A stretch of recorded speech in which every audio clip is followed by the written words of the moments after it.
सविस्तर आढावा घेऊयात 15 बातम्या 15 रिपोर्टर्सच्या माध्यमातून।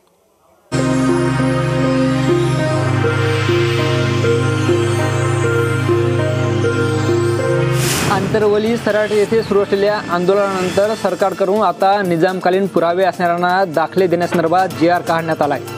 मराठवाड्यातील मराठा समाजास मराठा कुणबी मराठा जात प्रमाणपत्र देण्याच्या प्रक्रियेत आवश्यक त्या अनिवार्य निजामकालीन नोंदी, पुरावे, वंशावळी, शैक्षणिक पुरावे, महसुली पुरावे, निजामकालीन करार, निजामकालीन संस्थाकांनी दिलेल्या संधी, राष्ट्रीय दस्तावेज असे पुरावे असणाऱ्यांना हे दाखले दिले जाणार आहेत। यासाठी पुराव्याची वैधानिक आणि प्रशासकीय तपासणी करण्याबाबत तसेच तपासणी अंती पात्र व्यक्तींना मराठा कुणबी मराठा जातीचे जात प्रमाणपत्र देण्याची कार्यपद्धती विहित करण्यासाठी निवृत्त न्यायमूर्तीच्या अध्यक्षतेखाली समिती स्थापन करण्याबाबत शासनाने निर्णय काढण्यात आला आहे। यातील पात्र व्यक्तींना मराठा कुणबी मराठा जातीचे जात प्रमाणपत्र देण्याची कार्यपद्धती करण्यासाठी न्यायमूर्ती संदीप शिंदे यांच्या अध्यक्षतेखाली समिती स्थापन करण्यासही शासन मान्यता दिल्याचे या जी.आर. मध्ये नमूद करण्यात आले। Dnyaneshwar Londhe, news state Maharashtra. वा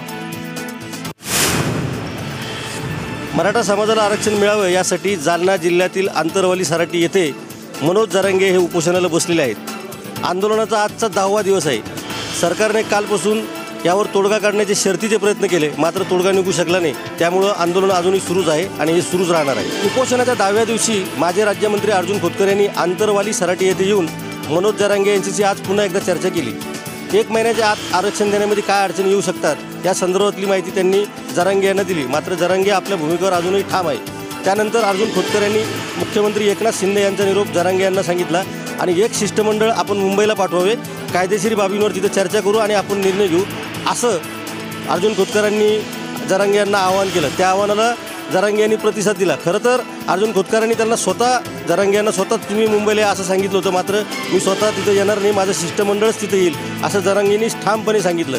त्यामुळं आता या आंदोलनाचं एक शिष्टमंडळ मुंबईला जाऊन सरकारशी बोलणी करणार आहे, चर्चा करणार आहे आणि याची सगळी माहिती जरांगे यांना दिल्यानंतर जरांगे शेवटचा अंतिम निर्णय घेणार आहे। त्यामुळे आंदोलन अजून किती काळ चालेल हे सांगता येत नाही।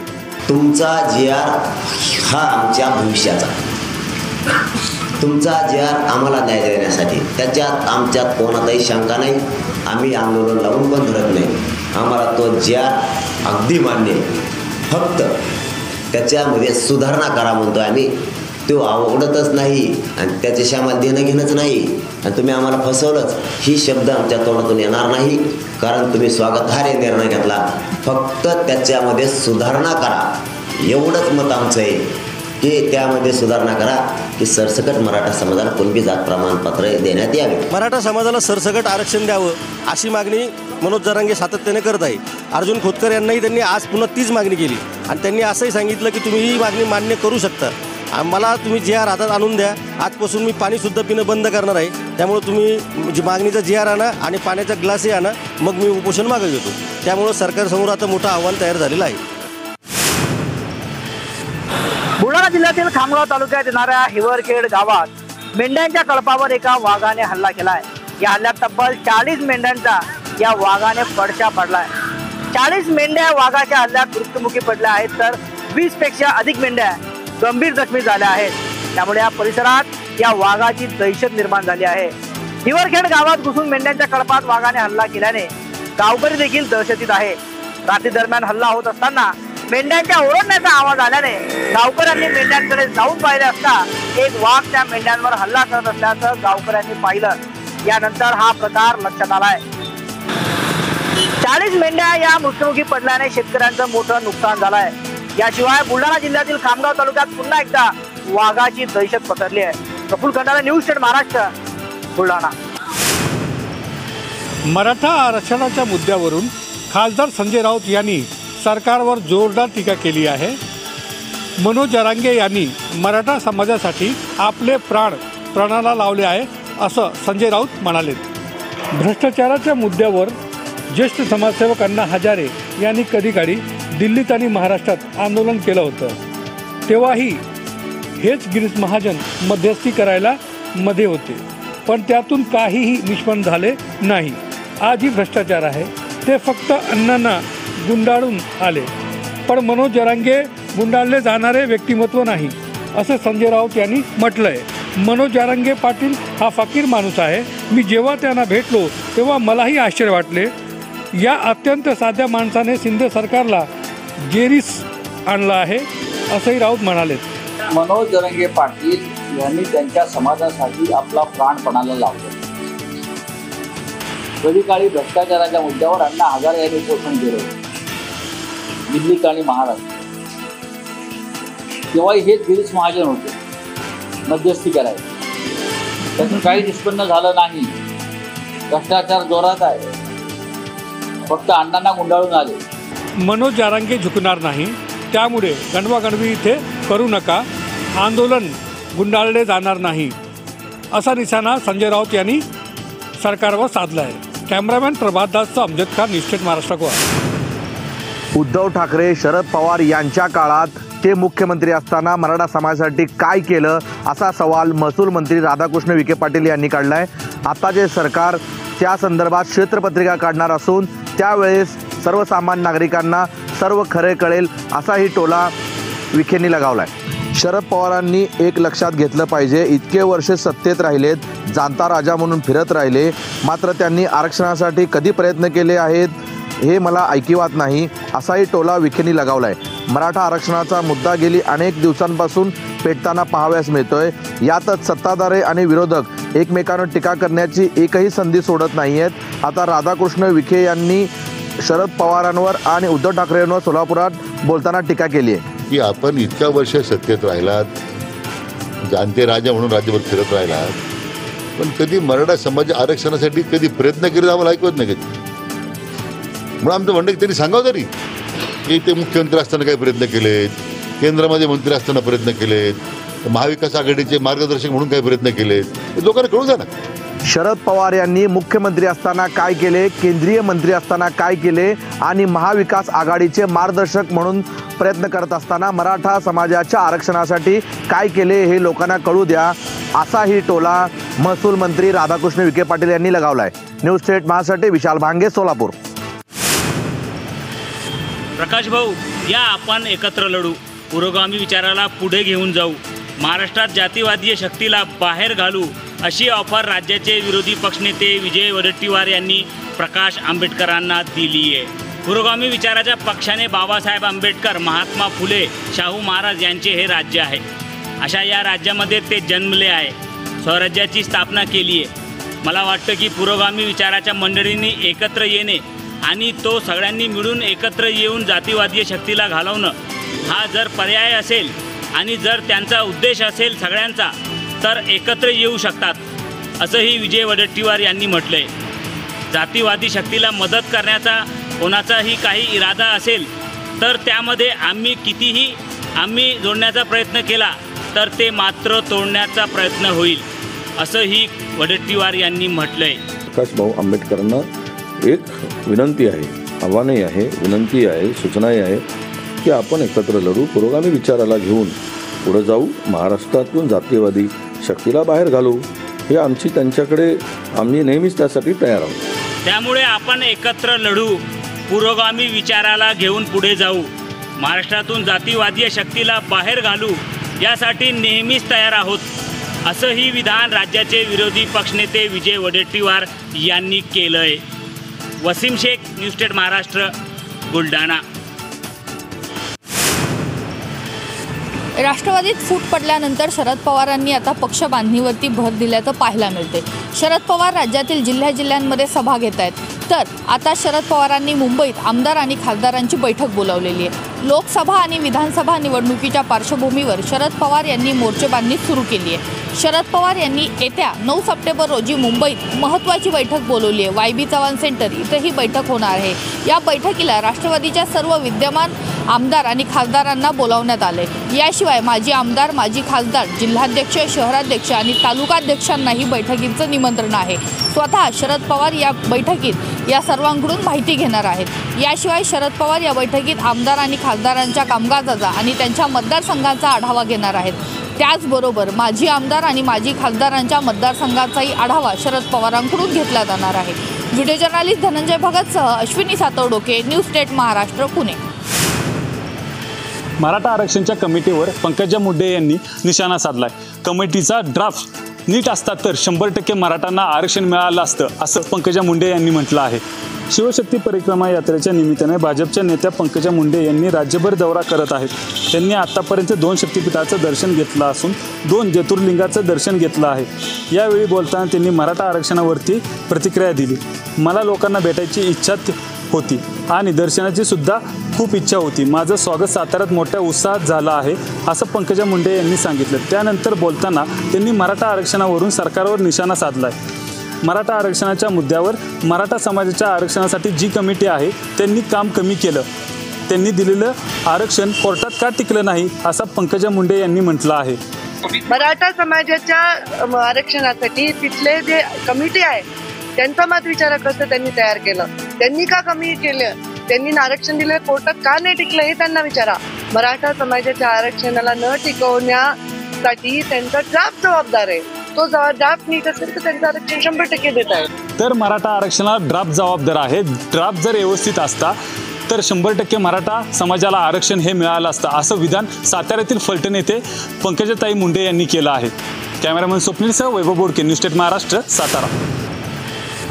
मराठा समाजाला आरक्षण देण्यासाठी धाराशिव जिल्ह्यातील उमरगा तालुक्यामधील माडज येथील किसन माने या तरुणाने गावातीलच वैद्यनाथ शिवकालीन तलावामध्ये उडी घेऊन आत्महत्या केली आहे. या घटनेची माहिती समजताच माडज गावासह तालुक्यातील अन्य गावातील लोकांचा जमाव वाढल्याने तणाव निर्माण झाल्याचं पाहायला मिळालं होतं. या घटनेनंतर मराठा तरुणांनी उमरगा बंदची हाक दिली आहे.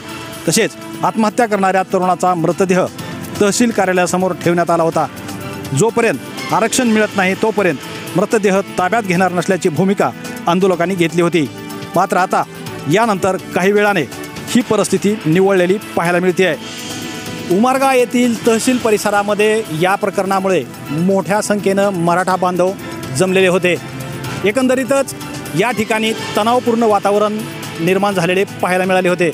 यावेळी आंदोलकांनी एक कार ही पेटवून दिली होती.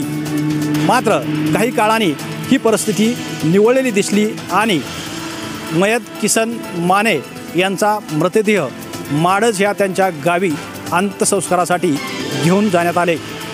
Shriram Kshirsagar, news state Maharashtra, Dharashiv. अमेरिकेचे राष्ट्राध्यक्ष जो बायडेन उद्यापासून 3 दिवसांच्या भारत दौऱ्यावर येत आहेत. राष्ट्रपती झाल्यानंतर त्यांचा हा पहिलाच भारत दौरा आहे. उद्या संध्याकाळी ते एअरफोर्स 1ने दिल्लीला पोहोचतील.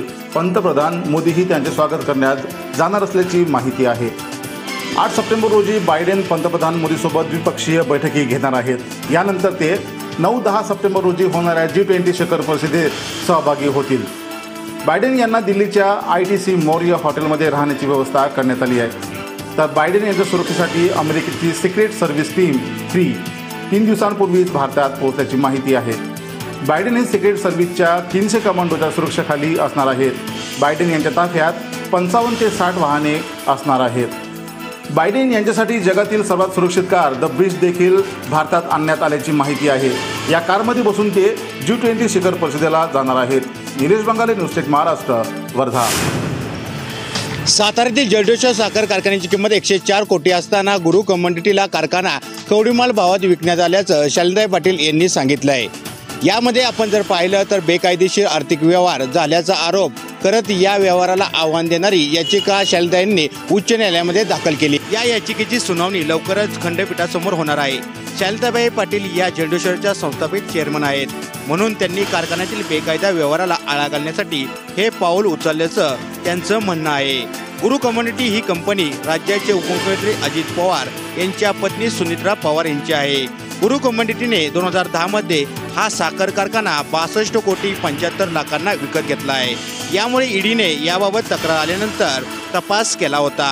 तेव्हा बेकायदेशीर आर्थिक व्यवहार झाल्याचं निष्पन्न झालं होतं.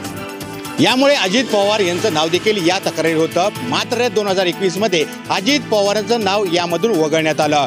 जलदेश्वर कारखान्याच्या शालिंताई पाटील स्वतः मूळ संस्थापक असल्याने हा कारखाना मला ताब्यात मिळाला पाहिजे, याकरिता यातील बेकायदेशीर व्यवहाराबाबत चौकशी करण्यासाठी उच्च न्यायालयामध्ये याचिका दाखल केल्याचं त्यांनी सांगितलं आहे. न्यूज स्टेट महाराष्ट्रासाठी महेश क्षीरसागर, जलदेश्वर साखर कारखाना, चिमणगाव, सातारा. 2 दिवसापूर्वी अहमदनगर जिल्ह्यातील अहमदनगर शहर आणि शिर्डी इथं नवीन MIDCंना मंजुरी मिळाली असल्याची माहिती भारतीय जनता पार्टीचे खासदार सुजय विखे पाटील यांनी दिली होती। यावर कर्जत जामखेड तालुक्यातील राष्ट्रवादीचे आमदार रोहित पवार यांनी चांगलीच टीका केली आहे।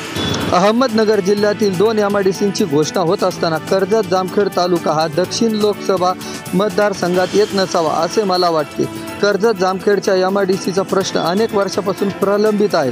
तो महाविकास आघाडीच्या काळात सोडविण्याचा प्रयत्न आम्ही केला, मात्र आता काय सरकारने 2च MIDCची घोषणा का केली, तिसरी MIDC यामध्ये का समाविष्ट केली नाही असा प्रतिसवाल आमदार रोहित पवार यांनी खासदार सुजय विखे यांना केला आहे। कर्जत जामखेडमधील मतदारांची मते तुम्हाला नको आहेत का असा सवालही रोहित पवार यांनी केला आहे। 2019मध्ये कर्जत जामखेडमधील मतदारांनी तुम्हाला मतदान केले नाही का हे तुम्ही बोलून टाका। त्यामुळे येणाऱ्या 2024मधील निवडणुकीत कर्जत जामखेडमधील मतदार मत मागायला आल्यावर काय करेल हे आता निवडणुकीच्या वेळी दिसून येईल असाही टोला आमदार रोहित पवार यांनी लगावला। न्यूज स्टेट महाराष्ट्रासाठी प्रसाद शिंदे, अहमदनगर। आगामी लोकसभा निवडणुकीत म्हणजेच येणाऱ्या 2024च्या लोकसभा निवडणुकीमध्ये पंतप्रधान नरेंद्र मोदी हेच विजयाची दहीहंडी फोडतील असा विश्वास मुख्यमंत्री एकनाथ शिंदे यांनी आज व्यक्त केला आहे। तर राज्यातील सध्याला अहंकाराचे थर कोसळून आता प्रगतीचे नवे थर रचले जात असल्याचंही मुख्यमंत्री एकनाथ शिंदे म्हणाले आहेत। मागची दहीहंडी आणि दिवाळी चांगली झाली होतीच आणि आता ही देखील दिवाळी आपल्याला चांगली करायची आहे असे म्हणत मुख्यमंत्री एकनाथ शिंदे यांनी गोविंदांसाठी 10 लाख रुपयाचा विमा काढल्याची माहिती दिली आहे। तर सनातन धर्मामध्ये गोविंदाला महत्त्व आहे आणि दहीहंडीला अनन्यसाधारण महत्त्व आहे, त्यामुळेच याला राज्य सरकारने खेळाचा दर्जा दिला आहे आणि इतकेच नाही तर दहीहंडीला आम्ही सुट्टी देखील जाहीर केली असल्याचंही मुख्यमंत्री एकनाथ शिंदे यांनी सांगितलं आहे। कृष्ण जन्माष्टमी निमित्ताने आज दिवसभर मुख्यमंत्री एकनाथ शिंदे यांनी भरगच्च कार्यक्रम केले आहेत। तर मुंबई आणि ठाण्यासह एकूणच ते 31 गोविंदा पथकांना आज दिवसभरामध्ये भेटी देणार आहेत। कॅमेरामॅन बिक्की चव्हाणसह मी ज्ञानेश्वर पवार, न्यूज स्टेट महाराष्ट्र, नागपूर। कळवण शहरात मोकाट फिरणाऱ्या गायींच्या संरक्षणासाठी कळवण गो सेवा समितीच्या वतीने रिफ्लेक्टर बेड लावण्यात आले आहेत। त्यामुळे रात्रीच्या वेळी मोकाट जनावरे आणि त्यांच्यामुळे होणाऱ्या अपघाताची संख्या कमी होण्यासाठी मदत होणार आहे। 150 गायींना हा बेड लावण्यात आला आहे। यामुळे गोरक्षक समितीच्या कामगिरीचे नागरिकांकडून कौतुक होत आहे। शहरात फिरणाऱ्या मोकाट जनावरांचा बंदोबस्त करण्यासाठी गोरक्षक समितीने नगरपंचायत, पोलीस प्रशासन, प्रांत अधिकारी, तहसीलदार यांना निवेदन दिले होते, मात्र पंधरवाडा उलटूनही मोकाट जनावरांचा बंदोबस्त करण्यासाठी सर्व विभागांनी पाठ फिरवल्यामुळे गोरक्षक समितीने कामगिरीचा मार्ग अवलंब करत स्वकर्त्याने मोकाट जनावरांच्या गळ्यात रिफ्लेक्टर बेट लावण्यात आलाय। रात्री अपरात्री वाहनांचा वेग जास्त असतात, रस्त्यावर गायी बसलेल्या असल्याने दिसत नसल्याने अपघात होतात। त्यात पाऊस सुरू असेल तर काळ्या रंगाच्या गायी तर गाडीच्या उजेडात दिसत नाही, त्यामुळे वाहनांचे आणि वाहन चालकांचे मोठे नुकसान होते। त्यामुळे गोसेवा समितीकडून गायीच्या गळ्यात बेल्ट लावल्याने रात्रीच्या वेळी वाहनांवर रिफ्लेक्टर पडले बेल्ट चमकेल, वाहन धारकांमध्ये लक्षात येणार असल्याने पुढील अपघात टाळणार आहे। कॅमेरामॅन संतोष बाटावसह गजानन देशमुख, न्यूज स्टेट महाराष्ट्र, येवला। भाजपकडून महाराष्ट्राला मणिपूर करण्याचा प्रयत्न सुरू आहे। भाजपने आधीच्या काळात ती चूक केली आहे। सत्तेसाठी काही पण ही भाजपची भूमिका राहिली आहे आणि आता तीच त्यांच्या अंगलट येत आहे। आधी भाजपनं आरक्षणाची आश्वासनं दिली, आता ती अंगलट येत आहे अशी टीका भाजपवर काँग्रेसचे प्रदेशाध्यक्ष नाना पटोले यांनी केली आहे। 2014 साली बंजारा समाजाला आदिवासी शेड्यूल कास्टमध्ये आरक्षण देऊ असं नरेंद्र मोदी यांनी आश्वासन दिलं होतं। बंजारा समाजाला, मराठा समाजाला आश्वासन देऊन हे सत्तेत आले, मोर्चे निघाले पण न्याय देऊ शकले नाही। आता महाराष्ट्राला सुद्धा मणिपूर करण्याचा प्रयत्न भाजपकडून केला जात आहे असा निशाणाही नाना पटोलेंनी भाजपवर साधला आहे। मराठा समाजाची 16% आरक्षणाची मागणी होती, आता ओबीसी मराठा भांडणं लावण्याचं काम भाजपच्या वतीनं होत आहे। ओबीसी आग आहे, त्यात सरकारने पडू नये असं आव्हानही नाना पटोले यांनी सरकारला दिलं आहे। खरं तर ही भाजपची सगळ्यात मोठी चूक त्या काळामध्ये झाली। सत्तेसाठी